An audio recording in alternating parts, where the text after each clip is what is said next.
Hello and welcome back to another episode of the Film Hackers Talk Show. This space is specifically about the film industry in Uganda. We talk, we share insights, we share journeys, and we tell you exactly where you need to look in order to be part of this conversation and the entire film industry in Uganda. Today is a special one, okay?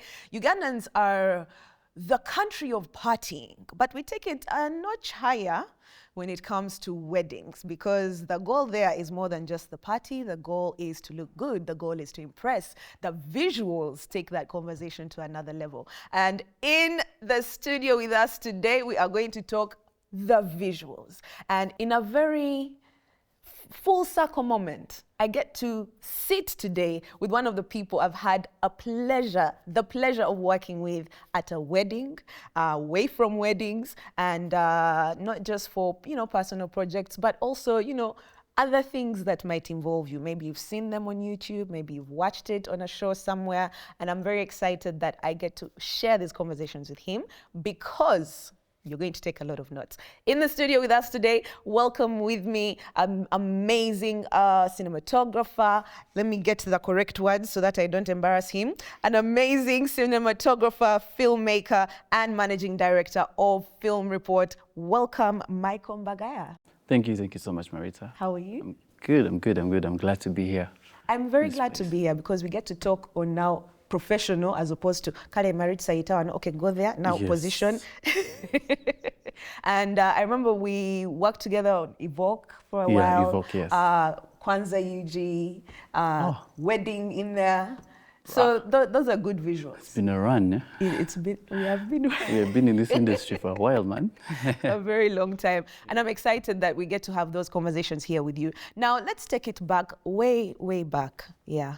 Whence where we began. Even the English might go way back. I'm very excited to have in studio not just an OG, but a legendary man in the conversation of weddings, in the conversation of visuals. He changed the game as we know it today, and he has inspired so many people to come on board and even take on the challenge of making your special day visually appeasing, visually, enticing, visually nuguful, because sometimes we really just want these pictures to make people jealous. That's the truth.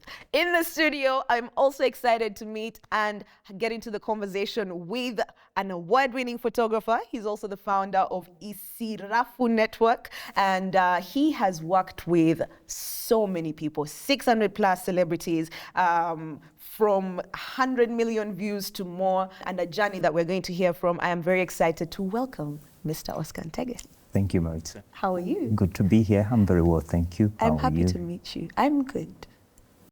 The conversation today is about weddings, and I want to hit the nail on the head so that we just drive right into it. What would you say is the most important thing visually when it comes to a person's wedding? From the eyes of, the photographer and the videographer, what are those things that are most important for you in order to tell that story in the way the client wants it told? Let's start with you. Basically, I think, in my opinion, it comes back from a photographer's view, it comes back to your style. Because there are people who shoot the photojournalistic way, which is documentary style. Then we have people who go into the glamour kind of thing. And also we have people who have a hybrid of whole. They're documenting, at the same time, they're also doing this glamour creative kind of stuff. So personally, I was a hybrid. Yeah. When it came to preparations, most of the preparation shots, which we used to call saloon, were all choreographed, because we came at a time where people used to dress up in saloons. And you're seated in a saloon, there is this Jennifer Lopez picture in the background. There are people bringing in tea in the background. And now bringing customers, telling them, hey, I think, why don't we get ready at home, or why don't we get prepared in a hotel room, was a hard thing, because saloon was the thing then. But as a visual artist, to take you back from a photographer's view, I only needed one couple like this to accept my suggestion. Once I got that one couple, it changed the entire thing about wedding preparation pictures. And the same applied for church. Of course, we had no control. There it's usually the priests and, you follow the mass. That is, you shoot photojournalistically, Yes, there yes. is no way of fabricating Yeah. stuff. Though sometimes, for example, if it is Catholics and they are holding that, should I call it the chikompe? I would tell the groom, hey, use that hand with the ring to hold the chikompe. You so that you just capture the whisper. ring as So well, that you capture, you want to show the ring alongside that golden, you know? Now, it comes in, you don't choreograph it, but somehow you could whisper. And there are certain things which we usually tell. For example, when I'm shooting, I tell the groom, in order for you not to look straight all through the pictures, every time you see me, pretend you're putting either your cufflinks right or you're putting your button right, so that I get that James Bond sharp feel. In a way, if it is a photojournalistic moment, but at least I get the gesture, the proportions all coming out very well. And when it came to now the garden session, that was all completely choreographed. Interesting. Completely choreographed, because sometimes you may want to wait for a moment to happen and it may never happen. Even on the wedding day, that's Yes. interesting to hear.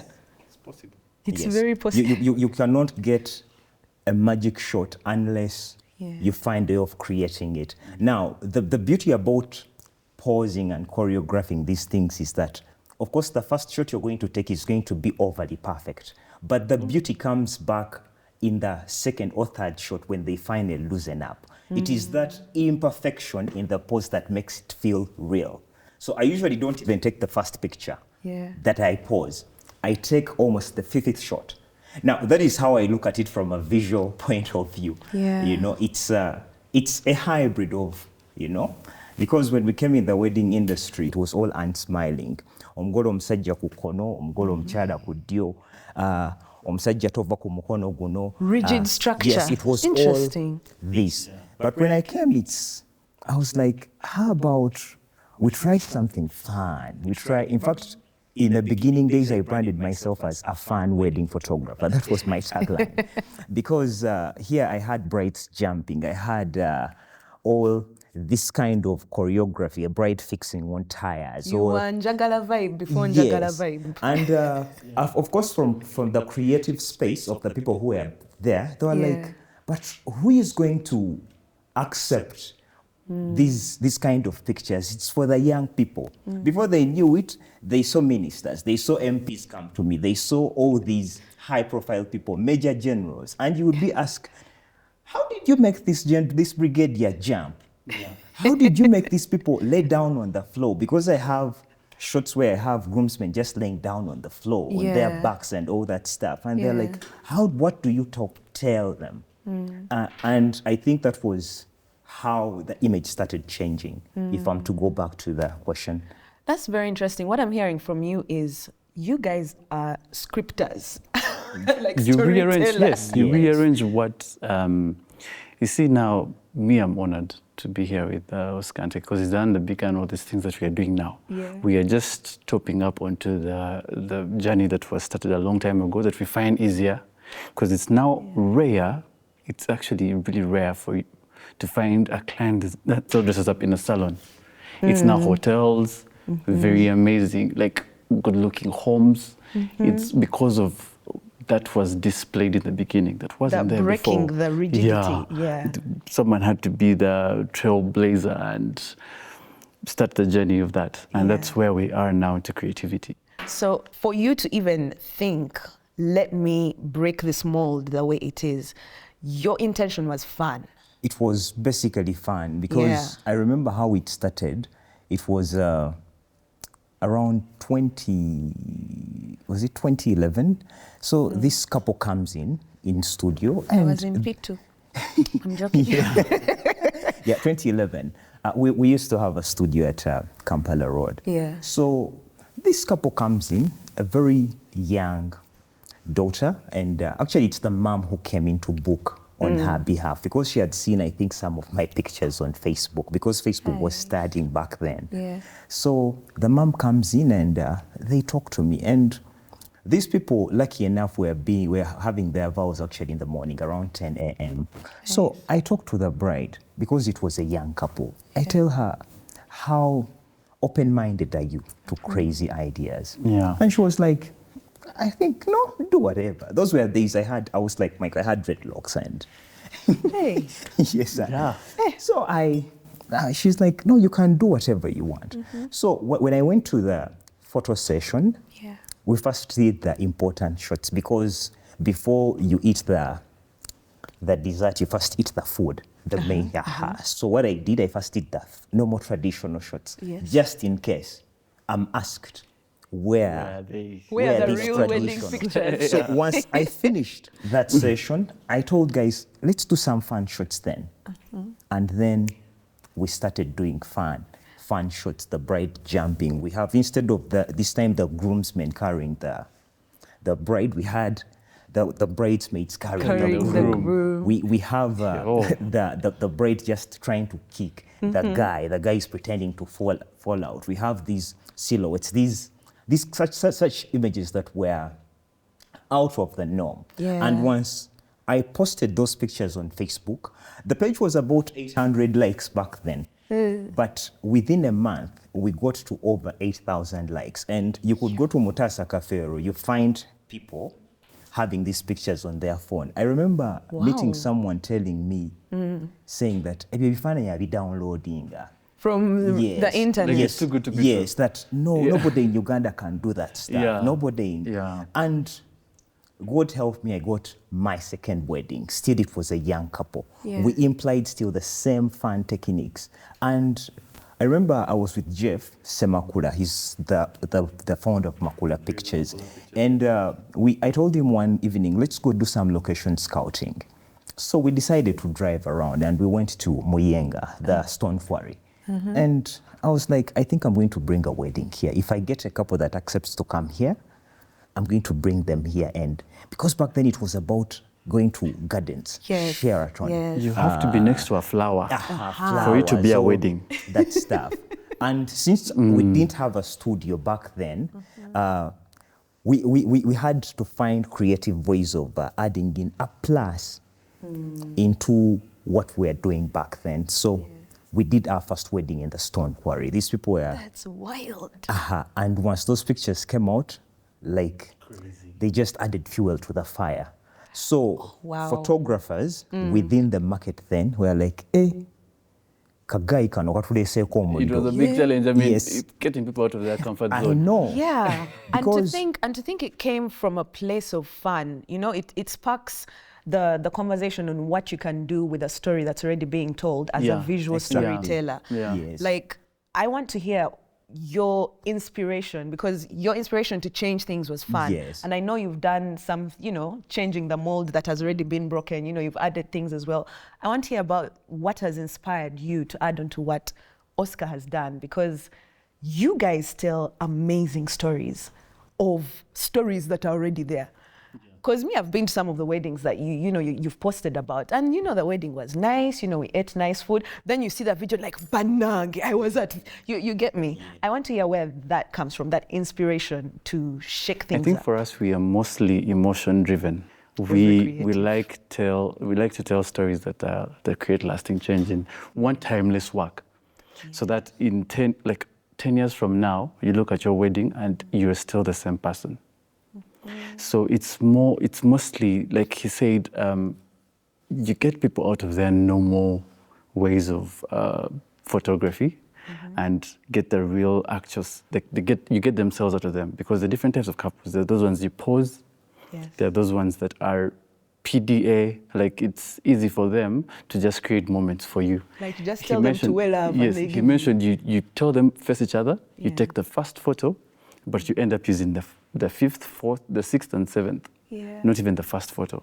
So it's with those candid moments that set us apart a bit. So you find that on the page and in the work that we give to clients, it's mostly emotion-driven, people having conversations. That's the most timeless ever pose. People looking at each other, having conversation, walking down the garden, the walkways, and in the videos as well, and making sure that you tell, during the speeches, when people are speaking, they mention a little bit of the backgrounds of the relationship, how these guys came about to be together. So when you watch a video that has someone's memories and where they are now, it's a bit more emotional, as opposed to having different videos. However much they're glamour, stitched together over a song, it does not tell as much. So we take a lot of time into understanding who the couple is, even before we shoot. So you get to know them before and be like, who are the friends? When you speak to the friends and probably impose a few things like, do you guys have a written speech of the journey? Like during the conversations, do you guys want to tell the story? May your speech be your story of how you guys came to know each other. How was it? Which people were there? Are they here? So you find that you stitch together that video to the end user. It's going to be like, we just watched someone's love story. Yes. It's not even a video anymore. We just watched a film made for these guys. I like that you're self-aware that, you know, that the place looks good, the decor looks good, the glamour is there. But that's not enough to actually tell the story. And you've highlighted something that I wanted us to talk about, like the key elements that make the video and photos of a wedding key. Like you've talked about that a little bit. So in that conversation of those key elements, let's talk about how you market, because you did touch a bit on how you got your second client from the first videos, then you took them to the Stone Quarry, did more drama. So, you know, having those, you know, the qualities that make the video, that make the story someone's love story, and using that to market yourself. How have you done that, or how do you do that as a wedding photographer and videographer? Starting out, back then, mainstream media advertising was very expensive because I tried classified ads on one of the radios back then, and these guys were charging almost 15,000, you know, for their classified adverts. It's less than 15 seconds around. Yes, it's less than. And I tried flyers, they never worked. I remember even carrying an album, going into wedding meetings and showing people. But the challenge I found within those meetings is that if the chairman's wedding was shot at 400,000 and you asked for a price tag of 1 million, they would say, Gorimobi. How do you even compete? You could move, actually I used to move with that album from Centenary Park. You go to all these. And back then as a starter, I didn't even have the money to go for bridal expos. You know, those were too expensive considering the money that was coming in. Because you're here shooting birthdays of 200,000 of, actually 200,000 was even a lot because the picture back then was 2,000 shillings.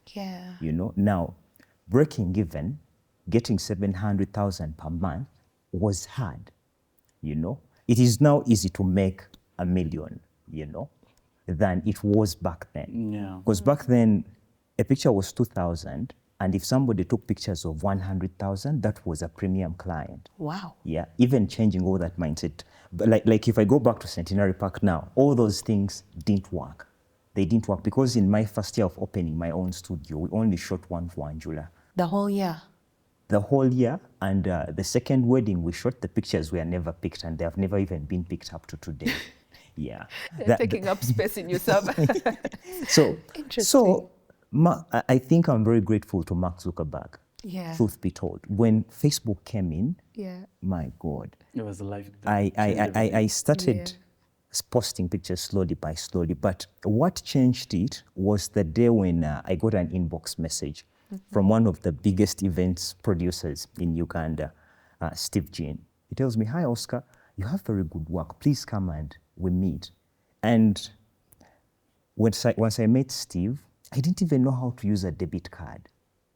So Steve Jean tells me, "You have very good work, but you're not very active on Facebook. And when you're starting your sentences on your social media page, you're not using capital letters, you're not punctuating, you're not doing what? And yet you have amazing work. Serious people won't take you serious if you still continue doing such shady work. Use proper English. If it is Luganda, let it be the right Luganda. Punctuate." And we're just having a conversation. And he asked me, "Do you sponsor?" And I was like, "What is sponsoring?" And he asked me, "Do you have a Visa card?" I told him, "Yes, I have." On my account, I had like 130,000 shillings. That is what I had on my Crane Bank account when Crane Bank was still there. Actually, he never even asked me whether I had money on it. He told me, "Bring it." And this guy went into my Facebook account. He put in the debit card details and he showed me, never show this number to a person. This is your digital signature. Once it is stolen, blah, blah, blah, that's blah. it. Mm. It was actually around the afternoon and he pinned in and he said, now, let us see. And we started this around end of Feb, but by April, I think my whole year was booked out. This is about 2012? This is about 2012. And in 2013, we booked over 93 weddings in 1 year. And when I say that I decided to take a break from weddings is that because I had seen it all. And it was because of Facebook. So in 2014, I don't remember running so many ads because the investment I had done back then was already paying off. When they say marketing is not a cost, it's an investment. Actually, Ogilvy says it best, that when in the production chain, marketing has to be looked at as part of the whole production process. For example, in photography, marketing has to be looked at as editing and lighting. It is part of the whole production chain. So personally, it's been social media. Then after social media, word of mouth. Because when you impress the people that come in, automatically it is magnetic marketing. I would call it that way. Things just worked out. So Facebook was the thing for me. You know, you'd think walking around with the album would work because what It's Facebook... more practical. Right, it's more practical. Yes. What Facebook brought for us, I think, was the ability to have the visuals that accessible, that quick, at any point in time. Like, it really just closed that gap of the photo album. And I like that he's given us from way back, Daniel. Okay, let me tell you, even I want to hear when you picked up, how did the marketing part go? Because I think you highlighted something very important from Ogilvy, the editing is part of the marketing. You know, the lighting is part of the marketing. It's as good. All that. Yes. So I want to hear from you. I believe, you know, marketing over the years doesn't change. Advertising will never change. That is as to why, as much as this consumption of Coca-Cola, you'll always see their ads. It's the same thing. In the beginning, when you're starting out, you have to use social media as much as possible. Sponsor all ads. Make sure you are you work with. Right now, you can work with very many other well-known influencers. So for you to get, that's how we got known. Like, because before we never used to do weddings as such. We used to do a lot of agency work and work with like celebrities, social media influencers. And I'm one of those influencers. You remember that time.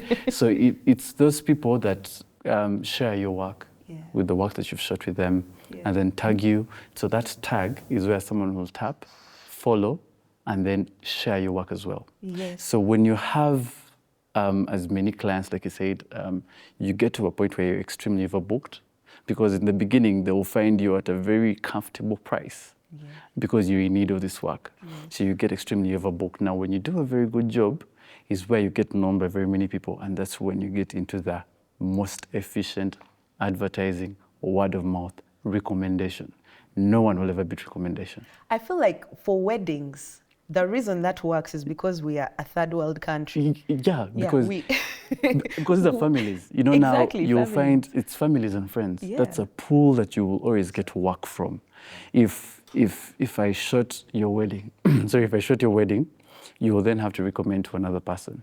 Now, that person has another pool of friends, another family that you do not know of that I'm going to tap into. So the next thing you know, you're tapping into families, you're tapping into workspaces, you are very much involved in, so you'll find that your advertising might change to more of word of mouth, that you booked the whole entire year without even posting a photo. I remember... Or sponsoring. Or even sponsoring. I remember his page, when we were just starting, you took, you would see that he's working every day, almost every weekend. But when you go through, he last posted in November. That's because as creatives, we do not know how to until we get into management, where you get people that know how to manage every little moving part that is around the work. But if you're a creative, I don't think you will look into the posting if you get in the bookings. So So that's what was happening. Yes, that's yeah. what was happening. Yeah, you find that you can't keep up. You can't keep up with posting. You can't keep up with that. That's after you have done the initial stages, the inception of sponsoring and social media, making sure you sacrifice and work pro bono work. Even in this day and painfully. age? Yes. Yes, definitely. Because It's even worse now because you're not alone. Oh, you the have competition. the very many players. Yeah. I mean, if you step away for a second, someone is going to call someone else and they're going to be willing to work. Yes. You're out of the market. You're out of ears. So I want to know, because that of course is going to happen, but there's this Ugandan thing of, I can do it for 2 million less, oyo muleke. When that comes to your doorstep, how do you deal with that as, I want to say, a long-serving videographer or photographer? Okay, now here's the thing. He talked about the style of their video, and I've seen their work. Now, a person who comes to me right now, they would ask for a collaborative project. They won't come to you as a photographer that has positioned themselves as, I don't want to use the word, we are on TV. Whisper it. Okay, when you position yourself cheap, Yes. yeah, you're going to attract price-sensitive customers. Yeah. And price-sensitive customers usually don't see the value in what you do. Going back to his kind of positioning, they have, this is my interpretation of what I see their videos are. They have, their videos are documentary style, again, a mixture of glamour. It is documentary style, but with glammed up documentary. Kind of hybrid. And it is still, yes, authentic. You still feel the authenticity from the color grading they use, the voiceovers, then those genuine moments of people holding hands, those small close-ups they show. It is not overly glammed up, that skin budget details. You still feel the authenticity in their work. Now, in my opinion, they position themselves as authentic wedding cinematographers. But there is another cinematographer that positioned themselves as a video coverage guy.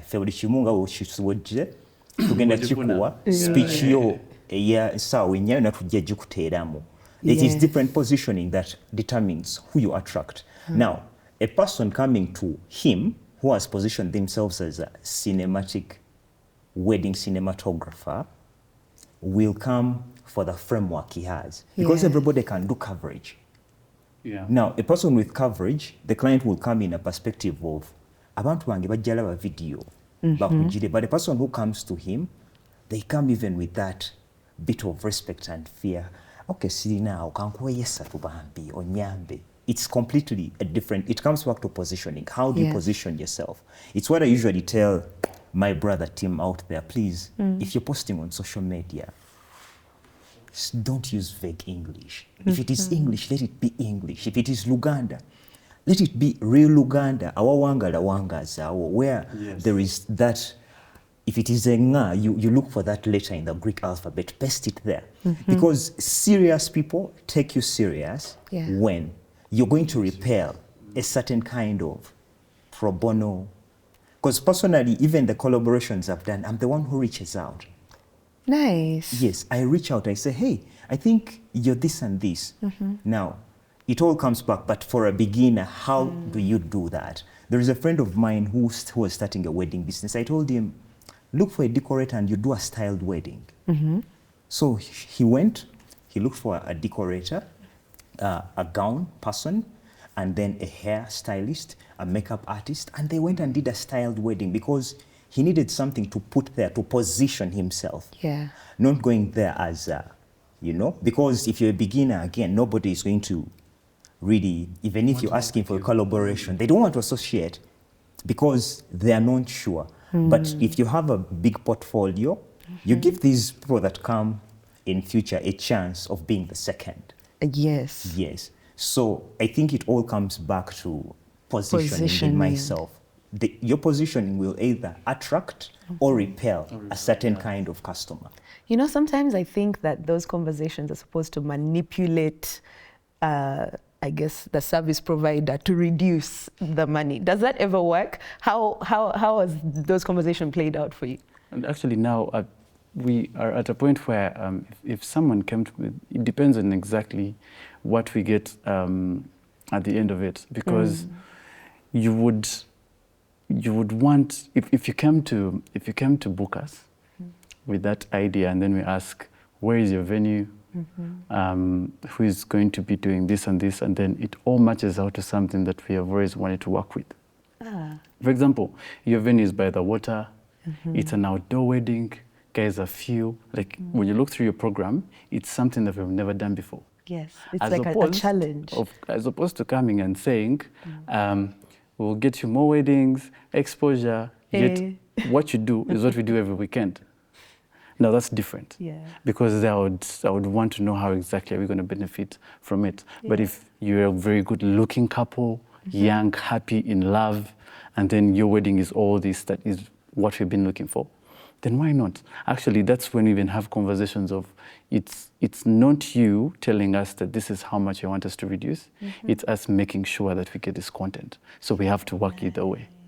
What you're doing is appreciating our art, but we are shooting an event. We have done that before, where someone is shocked as to how much they've been told we charge and what they're getting for the event. It's because the conversation of this is where we're going to be doing our work, our wedding, matches with exactly our style of work.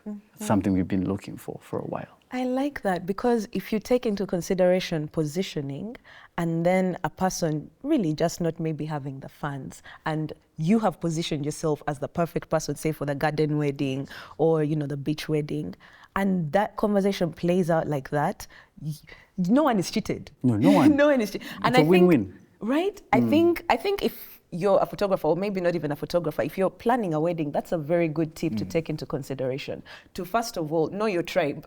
Know which person is going to capture you where you are, and then also the negotiation skill of, this is what I have for you. That is not exposure. No, it's not exposure. It is not exposure. No, guys don't want to hear exposure anymore. Not anymore. Why? And I think we even as clients need to get a bit more creative in how we request for some of these services, because I know you guys as creatives anyway have to offer different creative approaches, different creative angles. Like you said, you have it on your list. Maybe Film Report wants to do a special wedding somewhere, skydiving. Exactly. They've never done it. So I think even us, it is our responsibility to give you something good. Exactly.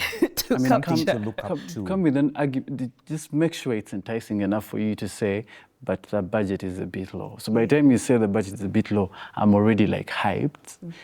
Where are we going to do this? Like in my head, because every time a client is telling you exactly how the event is going to be, in your head as a creative, it's by default Oscar will judge and say, which shots you want, like beach, drone shot, walking down the aisle. So you are imagining all these things and you're telling the story already. So by the time they say, but our budget is, you're like, you know what? It's okay. I got you. Because you are giving me exactly what I've been looking for, as opposed to what is happening over and over again. Because you get to a point where the people that can afford your services, weddings are pretty much the same. Same, because we use the same venues.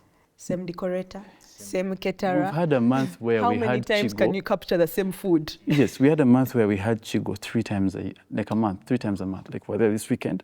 So you get to a point where you tell the couple, face each other, but you're there saying face each other last weekend. So it's not new. I like that you bring it up. Let's actually tap into that, because I wanted us to get into a conversation of how you get creative with packaging this story for the couple, because what you're essentially providing is a film. It's giving someone a Hollywood production of the most special day of their life. The most emotional day, yes. The most emotional, things are intense, and you're supposed to do that creatively, supposed to do it well, and you're also supposed to tell a good story. So let me bring that back to you, because you're the one who broke the mold initially. Man, okay. Okay, now, back then, the biggest mistake, first of all, we do as photographers is trying to build a portfolio.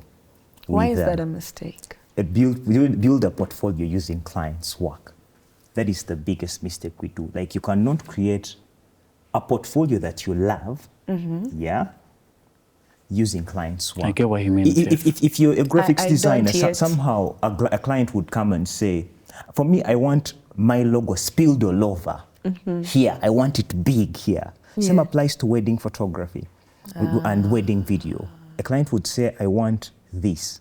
Yes. Yeah. So going back to what Michael said, that if a couple comes in with very little money and but again, you see, it is going to add to your portfolio. Since it is very hard to get certain pictures in your portfolio, you may be enticed, not because of the money, but because of the imagery you're going to get out of that.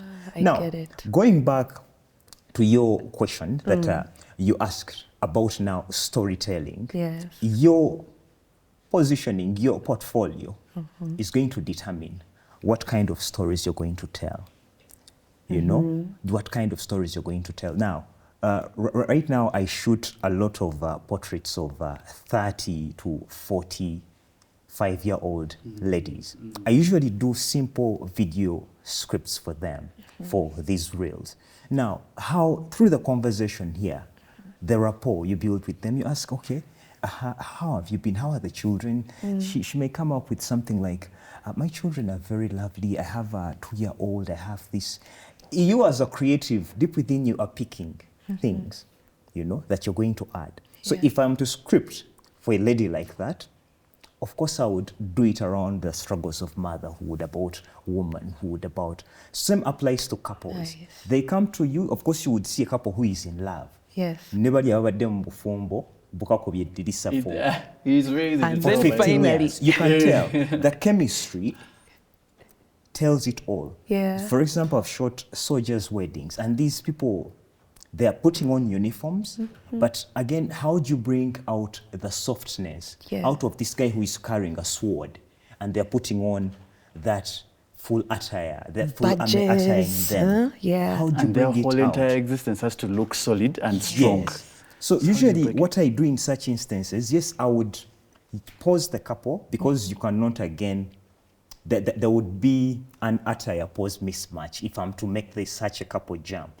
So I would use the bridesmaids to create the kinetic vibe for me, you know? Nice. If it is video, for example, you could still make the surrounding more kinetic or the sounding softer to create that kind of contrast. Then it comes back to scripting. I usually script and I script my version and I send them a PDF. I tell them, hey, you know what?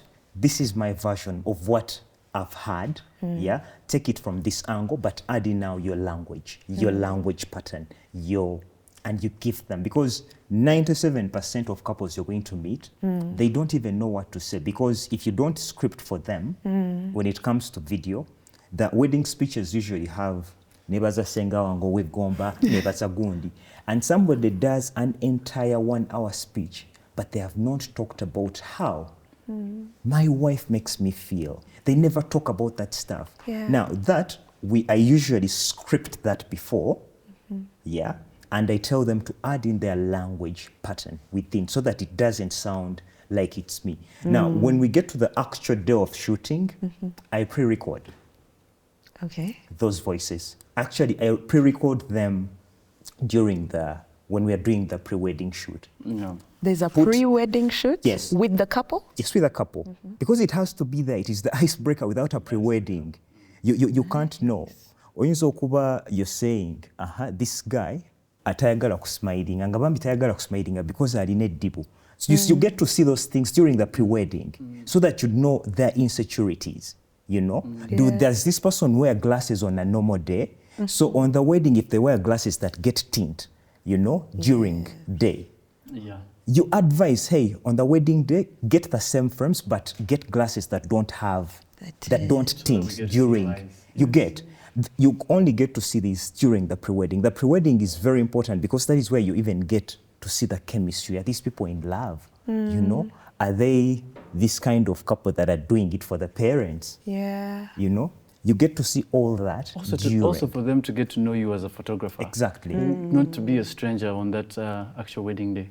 True. Like he said, actually they feel like you are a friend. So they easily open up. That is how you get stories, because at the end of the day, in my opinion, photography is only 20% technical. The 80% is about people skills.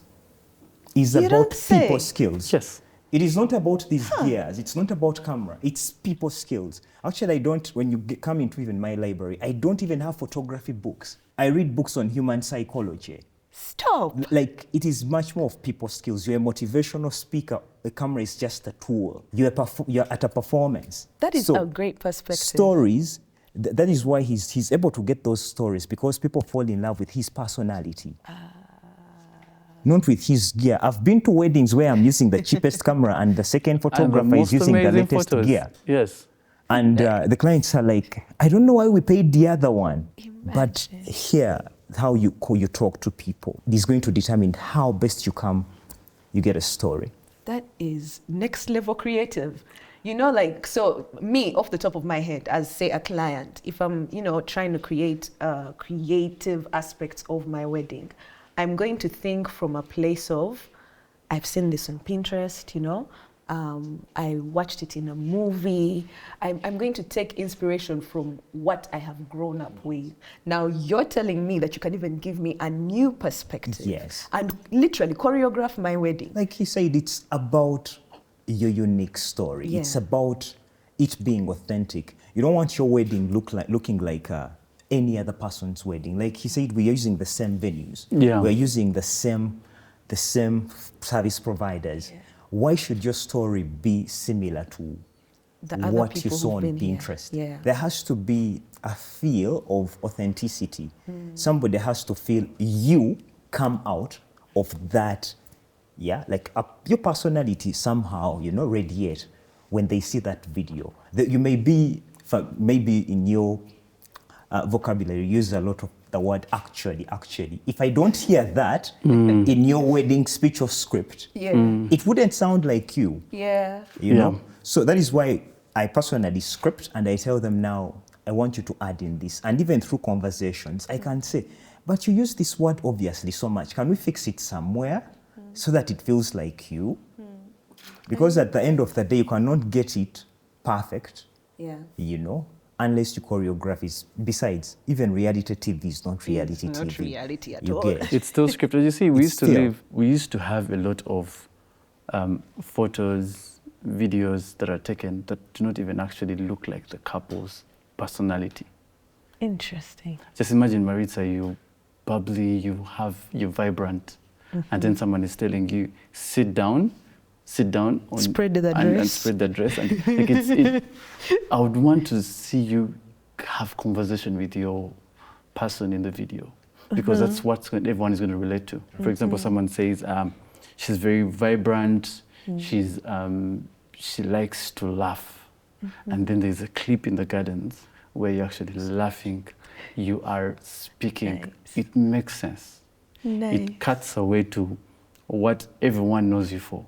So that way, the person that is going to probably hire us is getting emotionally attached to the style of work that we're trying to do. You get us at the feeling. Yeah, it's the feeling part that really gets the money moving. I'm still stuck on that 80% emotional and then 20%. Yes. So when it comes now, yes, you've had the conversation, you've scripted. I want to hear from you, like, how else can you get creative with same venue, same location? One time it will even be same bride or same groom, the third time. So all that creativity can look so nice for us, your future clients. We're going to see, and we're like, yes, it has to be Oscar Ntege. Yes, it has to be Michael from Film Report. But then I come now to Oscar or Michael, and I have the videos that you posted on your platforms. And I say, I want this. Give me this. Make this happen for me. And sometimes, we'll come with ideas. Other times we'll come with our singers who will tell you what to do, even though they are not experts in the field. But what are some of the things that clients come with, some of the expectations and misconceptions that clients will come with, and you're there as the service provider, like, oh, how do I deal with this one? It leaves you confused. Now you have to change strategies, cook up new strategies. Just highlight some of those misconceptions and unrealistic expectations. Let's start with you, Michael. I think the very first one is making a lot of research with other countries and how those photos come out, Yeah. the scenery in which the photos are taken. So someone is going to come and give you a photo. Yeah. I was taken up at the mountain with the snow. It's looking so good. They're hugging each other. And you know, so where are you? Where is your venue? Where are you having your photos to be taken? Like, we're actually thinking we should go to Monyonyo. So you find that it's going to be, you have to bring them back into reality of, now this is what we have. Yes, we like the photo. We can only achieve the moment, but we won't be able, what adds to the, what adds to the photo is the scenery, it's how the emotions in the photo, and then what comes to us as framing, composition, and all the rest. So that is one of the biggest things. And even getting videos and say, we want a video this emotional, yet you're going to spend the whole entire event not even talking about your wife. That you've just married. But the video you've sent, this guy has, it's poetry. Oh, yeah. Has like brought everything out exactly how he feels about the day, about his lady, about the lady's family. Like all this is put together to make his speech. And you do not have it. So it's going to be hard for us to make sure that comes to play. Yeah. That's pretty much Okay, it. I think personally, I don't blame clients because 99.9% of weddings I've done, they're doing this for the very first time. Yeah. Speaking from a perspective of a photographer who has shot over 1,000 weddings would be unfair for a client. It's okay for clients to have misconceptions. So you're willing to Photoshop that mountain into Not really Munyonyo? photoshopping the mountain, but to guide them through this. You tell them, okay, now this is what it is. Like he said, bringing them back to reality. Now, the other thing is, we as photographers, like I've been saying, is you just need to guide them. Like I said, it's the first time they're having weddings, and on their wedding, they want to be their very best. So they're going to try out all these foods that they have never, probably they'll try watermelon juice, they'll try to go to the best makeup artist they have ever been to. Now, it's the role of a service provider or you, the photographer, to understand that these people are just getting married. They have never done it. It's a once in a lifetime moment, that they want to celebrate. Usually we want to go, it's in human nature, we all want to go overboard when it comes to such beautiful things. So in my opinion, I don't really blame them for having unrealistic expectations, but it is us to help and tell them, hey, don't use a new makeup artist. Use the makeup artist that you've been using. Only that, what you do this time, go and do a test makeup and tell them, work on me on the way you would want, as I would look on the wedding. I don't know whether I even said that right, but let me say it again. You ask the makeup artist to do a test. Yes. A makeup test on you, a trial. Yes, so that you see how you're going to look, and it's the same makeup you go with in your pre-wedding, so that you don't go in with because you saw Rihanna doing a line eyebrow, and it is a picture that is trending. You shave you yours. also want. Then I've seen a lot of, this is a personal opinion, because you saw 50 Cent putting on a shining jacket or something, and Yoko Anjula, you put it on, and in 2 weeks, you no longer even love your pictures. You get.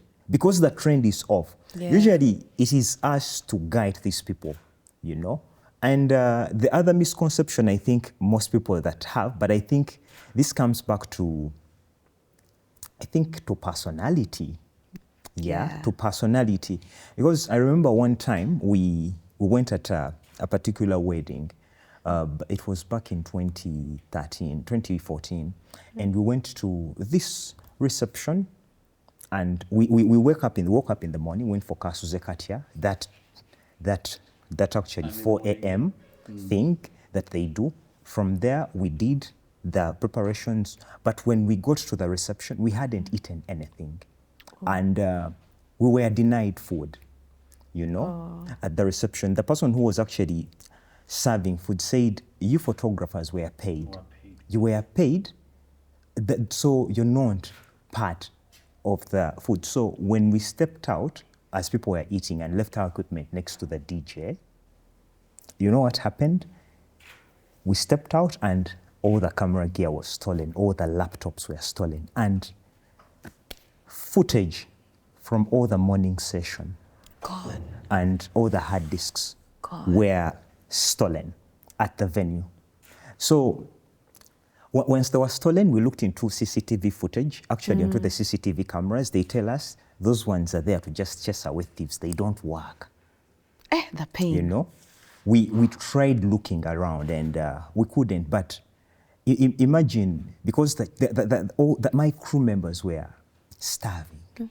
So when they left stuff, the bags there at the DJ's box, all the parts that came before were stolen.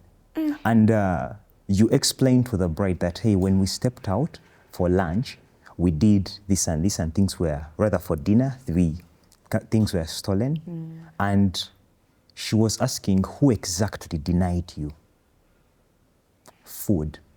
And you cannot know every relative. Yeah. So the misconception that because you've paid a service provider and you're not going to feed them, yes, feeding them, food is not the issue, but if you're not going to feed them, you communicate that before. Yeah. And to you, the photographers, ask for a guest table, because that's what I usually do. I ask that, hey, you have 200 tables, please. I'm going to be doing some edits for the pictures. Prepare a table for us. That way, you don't have to throw your bags to the DJ, because there are certain locations that where you leave the cars up in the parking, and the parking is almost a kilometer away.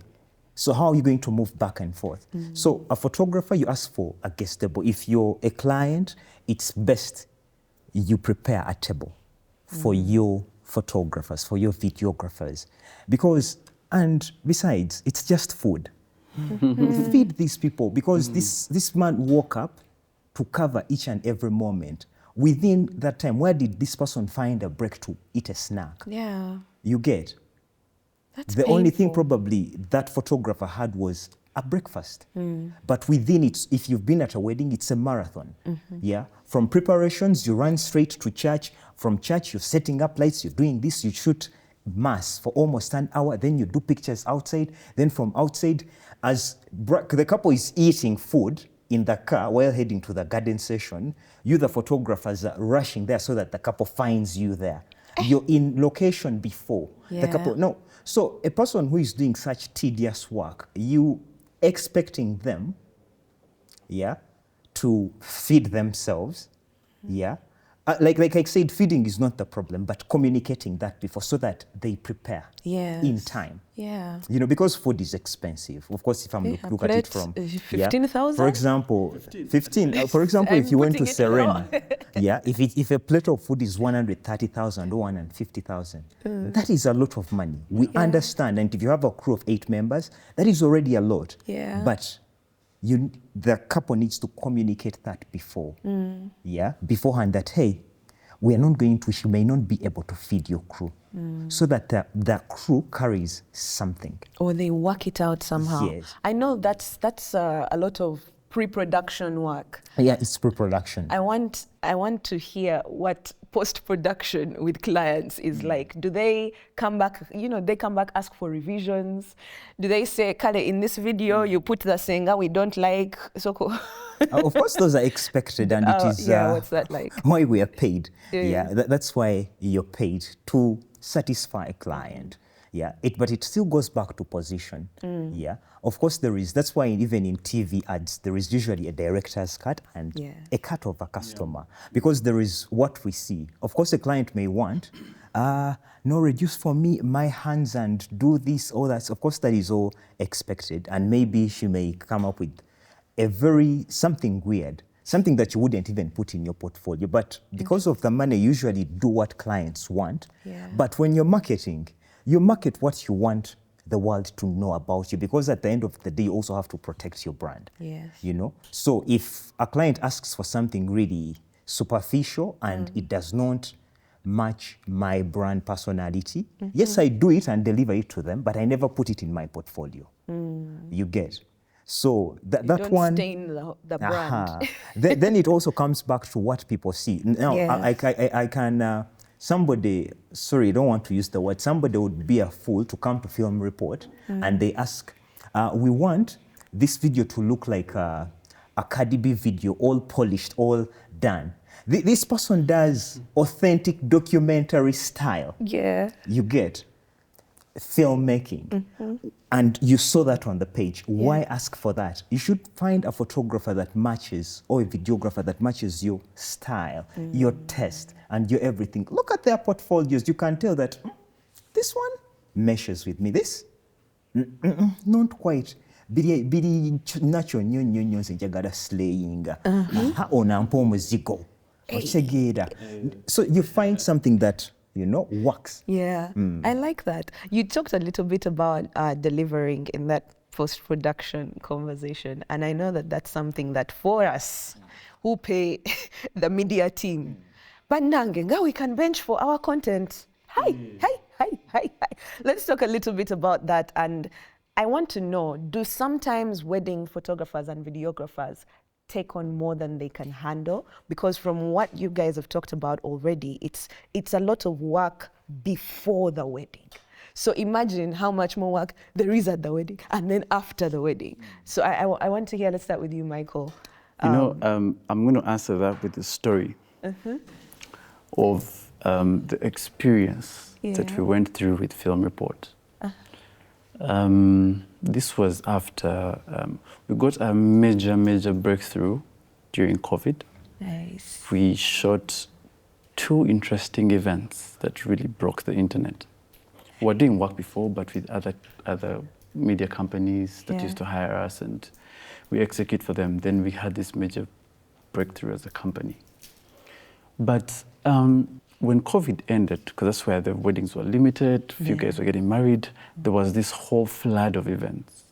And look, it was like good timing for us, because immediately when we had a breakthrough, there was this very many people trying to get married, not trying, people getting married. Yeah.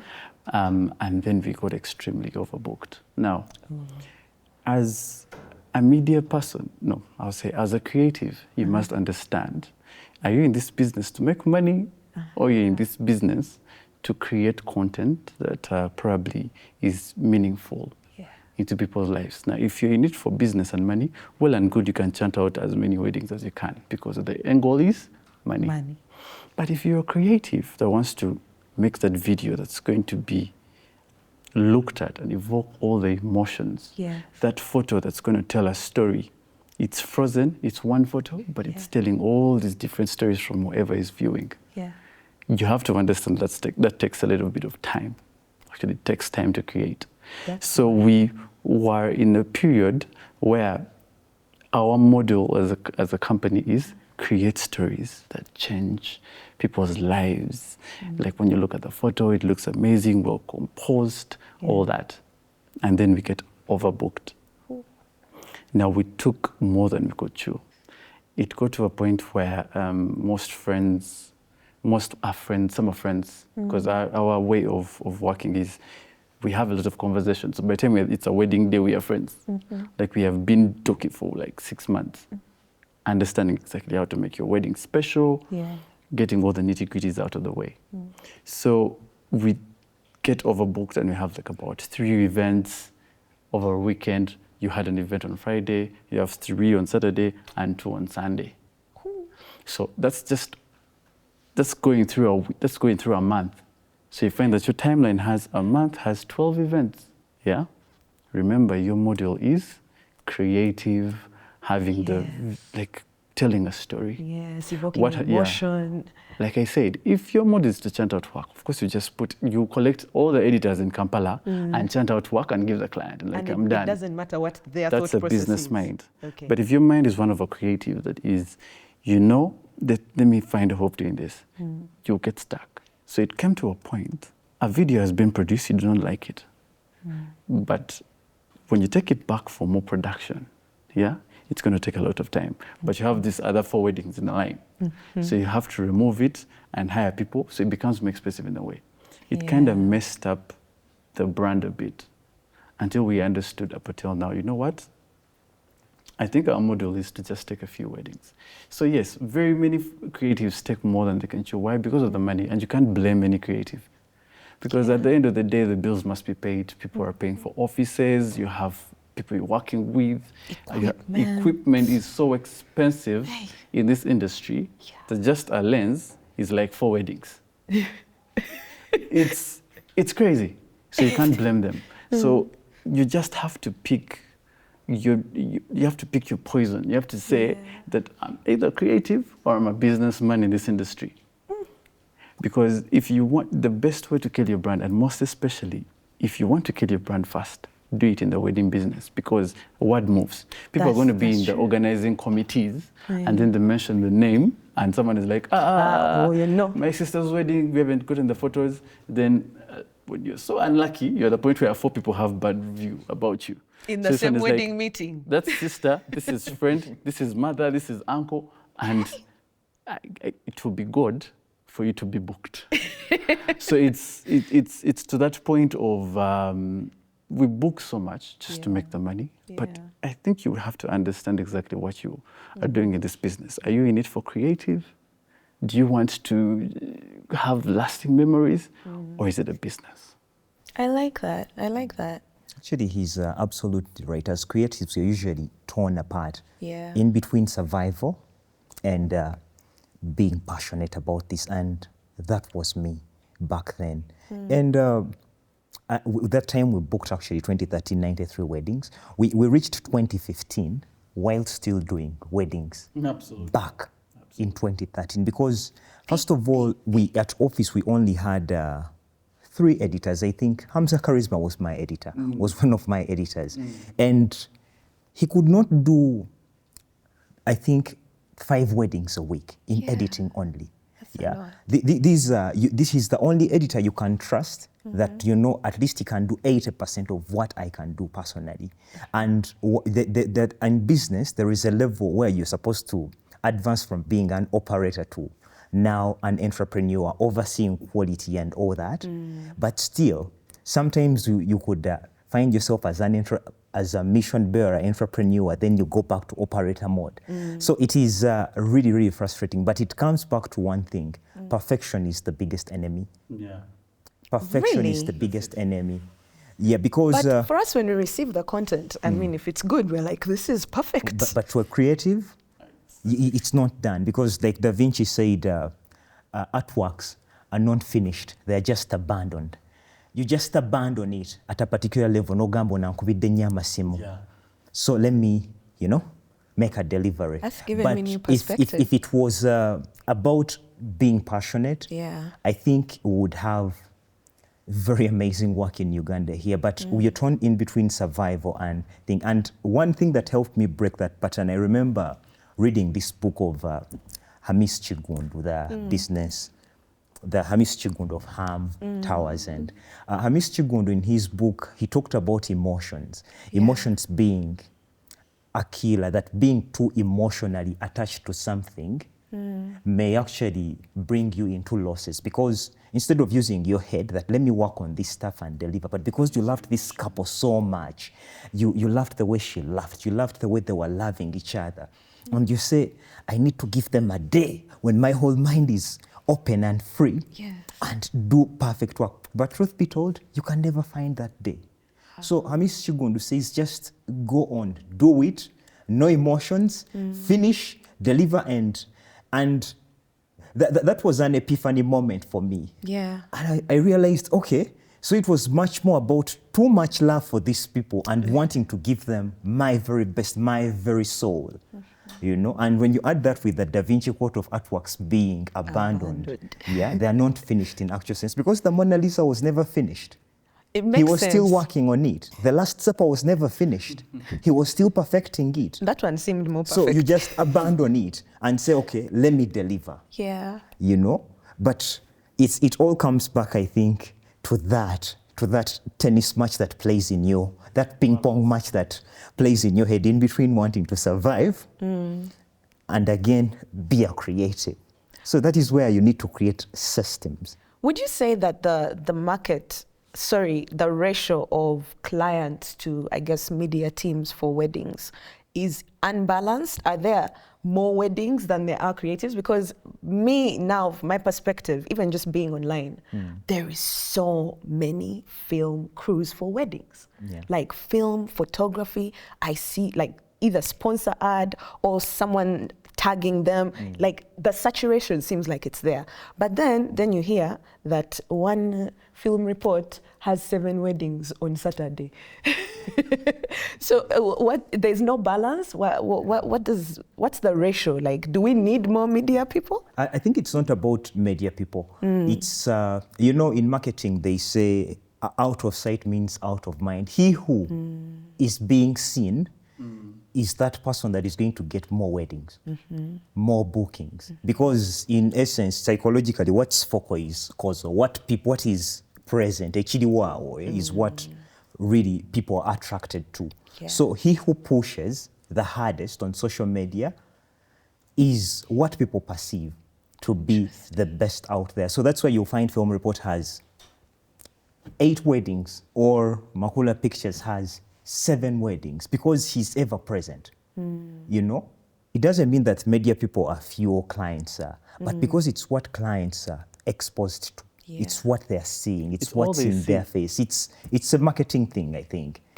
Is there a possibility of creating a balance? Maybe that's even the wrong question, but say, for example, you do have the 8 weddings. Yes. How do you delegate? Like, what are those steps? Because like you said, you know, the editor might not have the same vision as you, the Yes. vision bearer. So, now you have 500 weddings on one I day. don't know, should I talk How about this do you- from a photographer's perspective, from an industry perspective? I guess both of you can Personally, decide. the days I used, because there was a time I had 7 weddings, and what I used to do, if I got that date, I used to say, okay, what are my strengths? I would say my strength is in doing the photo session. So I would stage at Munyonyo, because everybody can do photojournalistic pictures. Yes. Everybody can, you know, Yes. for as long as they know proper lighting, they know how to frame good composition, they can do photojournalistic moments. But now, in the photo session, that's where your creativity comes in, your artistry. So I would stage. I'm now speaking from a photographer's perspective. Of course, clients, temumvuma bannange. But from a photographer's perspective, you look, why do people book me? Why? For example, if it is, I'll look at Path Frames. Path Frames is one of my favorites, or Jumba Martin. They're one of my favorite photographers when it comes to documentary style. So if I'm shooting church, if I was Path Frames, I would put all my energy in church. Personally, I'm not, photojournalism bores me. Like, I'm not that patient enough to wait for that moment. I rather create it. So that is why people were booking me for my photo session. So it goes back to the photographer. Why are they booking you? Are they booking you because, you know? So that is how. For video, truth be told, now that is where the hardest thing, because now cinematography is a different story. I can imagine. It's a different story, because the way he shoots is different from the way I would shoot. It's different, especially in terms of camera movement, in terms of composition, in terms of framing, but at this photography, you tell them, give me a wide, give me a medium, give me a close-up, give me cutaways. How are you going to do that for video when you're capturing moments that are going on and on and on? Maybe he would. Yeah, because that means you have to pick someone that's like you. How many Michaels are there in the industry? You know, you have to make peace with the fact that at some point, you're the one that answered that call and accepted the bookings. Yeah. So it is you that must make sure that the work comes out exactly like your brand. Like I would have mentioned probably is the wedding that you might be at, and the other wedding besides that, one has to take a hit. Sorry, clients, this is why we have That's one the wedding a truth. weekend now. You know, right now, for someone that hasn't booked as many weddings, they'll never understand what you're talking about. They'll be like, why are you booking one event yet you have the capacity of 2? This is us making sure that you give the client the utmost best of production on their event. It's their most emotional day. That way, you even have the liberty of saying, video alone is 15 million. because they know the production that goes into it. They know the whole experience that they have. Because sometimes, most times, we sell an experience. What is the client from the time of booking, making that phone call, how have they felt up until they receive their very last deliverable? So that whole experience is where you're recommended. So when we're booking 6, 7 weddings, the fifth client never received any experience at all. All they received was slaps of their work, video, photos. Meeting deadlines.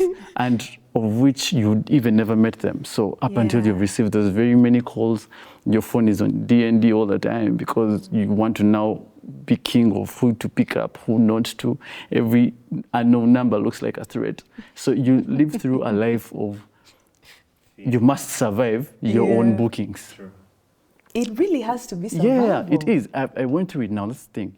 You will never tell a creative out there that wants to book this much that, and they understand. But the fact that we've experienced it and we have known receiving 4 calls in a period of 20 minutes from different clients, and of which they were last month. So until you experience that is when you'll be like, you know what, let me concentrate on one event. Yes, it's less money, but it will be more money in the long run. That you will be charging 15, 20 million for one event. Those are like the 7 weddings that used to shoot back in the day. That makes sense. And now if you're doing 7 weddings, you're not getting paid for those 7 weddings fully.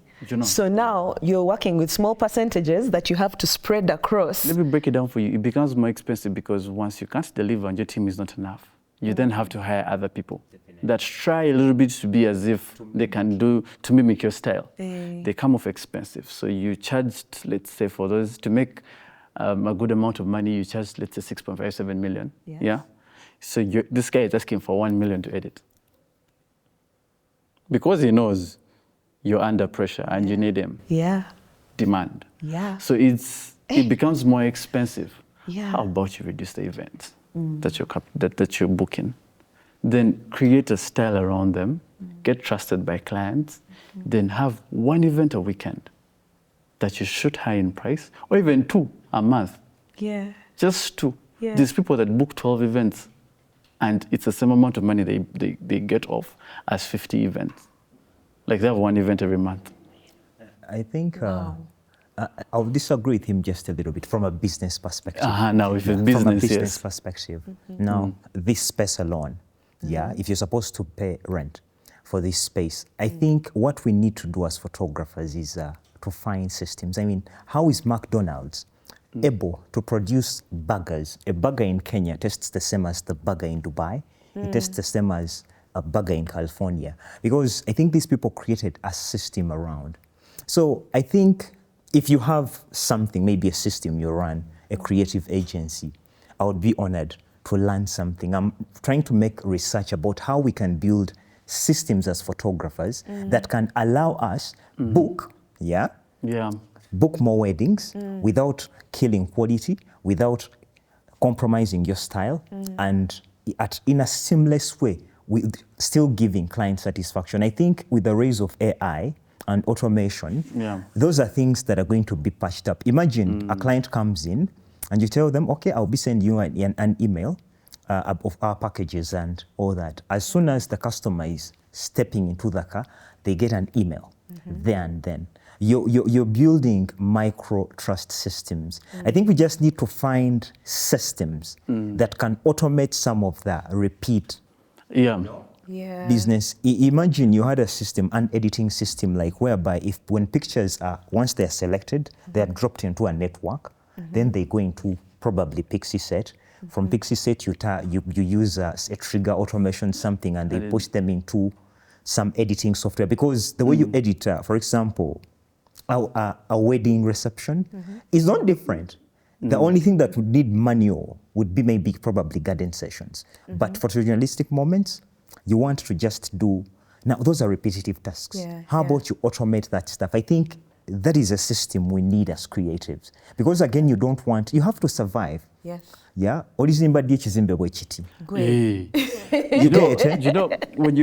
you say it that way, it makes more sense, like you said, in a business perspective.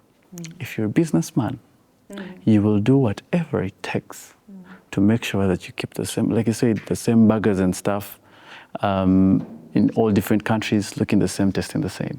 So if you can figure out and crack a code as to why you can have 3 weddings. I like the way you guys are careful with the words you're saying. If you can figure out, you need to be able to, which means it hasn't yet been done. I've been Googling since they began automation systems for photographers. I can find systems for hotels, you can find all these systems for manufacturing businesses and all that, but I've not found something for a creative agency for photographers, a system that they can use. Yes, these email autoresponders, those we have, but for example, for digital, because I sell online courses, photography courses, that is fully automated. I never even answer emails. All the emails were pre-written, and I set it in the website in that when somebody clicks here, trigger this email, and it comes to them. If somebody purchases, a receipt is automatically printed to them. And now, digitally, it can be done, but how do you do that in a brick and mortar franchise? Now, that is where the challenge is. I think as photographers, we need more business education, so that we transition from being operators to vision bearers, which need to become the Steve Jobs. So you need to separate yourself from being a Steve Jobs or a Steven Wozniak, because Steven Wozniak was the technical person, but the visionary who used to overlook the quality and everything. That was Steve Jobs. So how do you transition from being a Steven Wozniak to becoming a Steve Jobs? Can you transition, or you just get a Steve Jobs? Which is what I think you were saying, you have to become a businessman. But my question is, you can lose the creative sense turning into a businessman. Do you think Apple lost the innovation bit? I don't think so, but they were able to hire a Steve Jobs, you know, because there was another Steve. So Steve Jobs was also a technical person, because when you look at it, but he transitioned. He said, okay, Wozniak, you're better with me with the electronics and all that. So he decided to be the vision bearer. Like if Micheal decided, film report, I've put systems, I've done this for so long, I know in minute number this and this, the bride is supposed to kiss. In minute number this and this one is supposed to happen. Like the way they do it on TV, that after every 5 minutes we have a commercial break. Because they have a system. Even if a new editor comes in, you won't tell that they got a new editor unless you're too technically inclined. Maybe if you'd want to do artworks that are different, that are versatile. Yeah, if I'm to look at it in more of a business perspective, like you said, I'll then see it different. As opposed to, because my biggest worry and fear, the horror of my life is quality control. The ability for me, the fact that I can deliver substandard work is a fear. Yes. If I'm to use a business perspective to it, I would rather diversify around the same business. Around the same business, How is events planning? What are they doing? Can we add that as an arm? How is probably selling courses to begin as long as I can contain my one event that I shoot this eye, then I have all these different arms formed. Yes. That is me keeping my creative side of it. And getting the business too. And getting the other business. So I'd rather expand around and diversify around the business more than having 4 weddings and I go back to what exactly I experienced. I would give an example of Leonardo da Vinci is arguably the greatest painter, the greatest artist of all times. Because if you went, apart from the IT faculty, if you went to Makerere University, he's almost at every faculty. He was a politician, sculptor, blah, blah, blah, all this. Super talented guy. But they would tell you Da Vinci died a poor man. And the likes of Raphael, who aren't so good, died billionaires of that time. Reason was that Da Vinci also fell the trap of what Hamisi Chigundu calls the emotional trap. The emotional trap, yeah. And what I've seen other photographers do is that they get, like you say, there's those weddings, you say, okay, now this is my artwork. This one I'm going to touch, it is for my portfolio. But I was talking to a DJ, Musti, and he said, you photographers, the bad thing you think that clients think the way you think. You think, yes. Yeah. True. Because to clients, they just want to see their pictures on time when the emotional state It's still attachment to the present. wedding is It's still still present. alive. Yeah. But you as a creative, you want to look at it from a perspective of, I have flyaway hairs on the braid here. Then the lipstick smudged here. Then the knees, I need to. But to a client's perspective, they don't even know what a good picture is. I'm sorry to say this, but truth, there are certain works you do, Yeah. you look at them, and the client says, wow, and you're like, I was like, yeah. really? You get? And then the ones you do and you're like, Now, you put your whole hat and they're like, what is this? I know, that So hurts. when Musti told me that, the time factor, because you've delivered in time, when the emotional stakes are still high, when they're still emotionally attached, that clouds the perfection that we seek as creatives. So usually what I do, there are standard procedures that of course you can't let go. You say, okay, for my premium clients, it is going to be hands on me. They're going to get every soul, every bit. Now, to a person who takes a standard package, standard procedures, it is not going to be shady work, because Raphael wasn't a bad painter either. Only that Da Vinci had a lot of mathematics. Looking at maybe probably the Mona Lisa smile, it is in between resentment and this 45-degree angle, It's more explaining jazz all about that. it. But to Raphael, he knew how to do the chiaroscuro thing, shade to dark, he could do the standard. Just like McDonald's, they don't have the best burger, but it's consistent. consistent, because they have put systems in place, systems in place that drive this. Yeah. So that is where you would say, okay, now this particular wedding is going to be my baby of the month. This is what I would want to speak the brand, Film Report, and I'm going to put this on steroids when I post it there. If it means me putting on a $500 so that everyone sees it, it is a bait, it's a hook to bring in more people. And you know, I like that. I got to experience this. At least Musti got time to. Musti is a very good events DJ. Yes, By the the way, best, we have actually. worked together. It's the I best. like that. I got to experience it quite different by attending a friend's wedding. Not working the Not wedding. working. Now, as part of the whole committee, so the fact that I'm in the industry, so I had to be in charge of the service providers, all those things. But I kid you not, this is what I experienced. When he mentioned the part of clients you do not want to see, they don't even know what a good picture is. Yeah. At that moment, seeing my friend get married, walking down the aisle, any picture would do. Yeah. Yes. So At that moment, because I was emotional emotionally thing, attached to yeah. it. Yes. If it's a nice picture, well framed, what a bonus. But even a phone picture will be like, Stories, phone. everything. Feelings. So we have to understand that that day, as we do not have to be like I used to be so attached to my work. Like if a client told me your time is done, I would even want to cry. It's like, give me more time to have a perfect picture. No, but it's about the timing. For example, what we do now, for all events, immediately after the event, a client gets a link of highlight photos Nice. and a reel.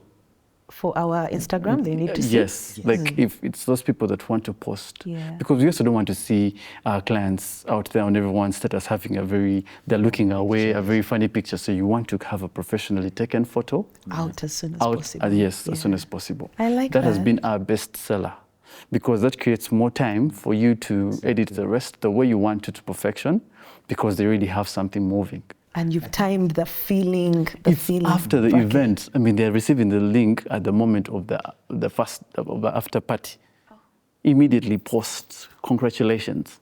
I feel like if you're not taking notes, go back to the first minute, because we've exhausted our time over and beyond. Like this is a full masterclass. Like No, there's so much to say. I'll kid you not. there's so much to learn. Actually, like we are talking now, that is a proper system.